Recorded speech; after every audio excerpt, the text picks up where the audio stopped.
Nagkaroon ng press conference ang SBP at ang bagong humahawak sa Gilas Pilipinas, na SMC, na pag-usapan nga nila ang naging problema ng Gilas Pilipinas sa Final 12 na binuo ni Coach Tim Cone. Apat kasi sa mga nakalistang Gilas players ang ayaw bigyan ng clearance sa organizer committee ng Asian Games sa China.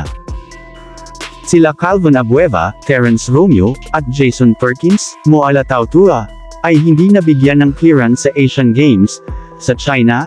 Ang sabi kasi ng mga organizer sa China, wala daw kasi ang mga pangalan nila sa 60-man pool na line-up ng Gilas sa Asian Games, kaya naman hindi daw sila pwede mag-participate sa Asian Games.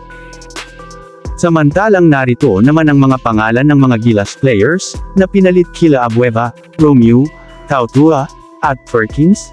Pasok na sa Final 12 ng Gilas Pilipinas sila Chris Ross, Kevin Alas, Marcio Lasseter, at Arvin Tolentino. Sila na ang bubuo ng Final 12 ni Coach Tim Cone.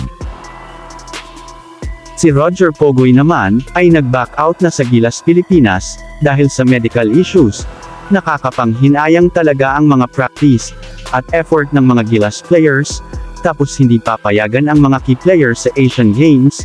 Parang lumalabas mahigpit pa ang Asian Games. Sa FIBA, mukha talagang ayaw ng China na magkaroon ng solid na lineup ang Gilas Pilipinas.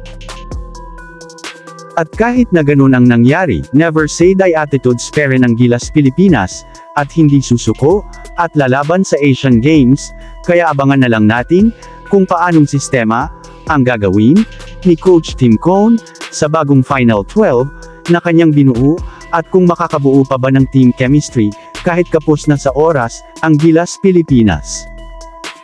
Samantalang inilabas na ang listahan ng 6th-man pool, na naging problema sa Asian Games.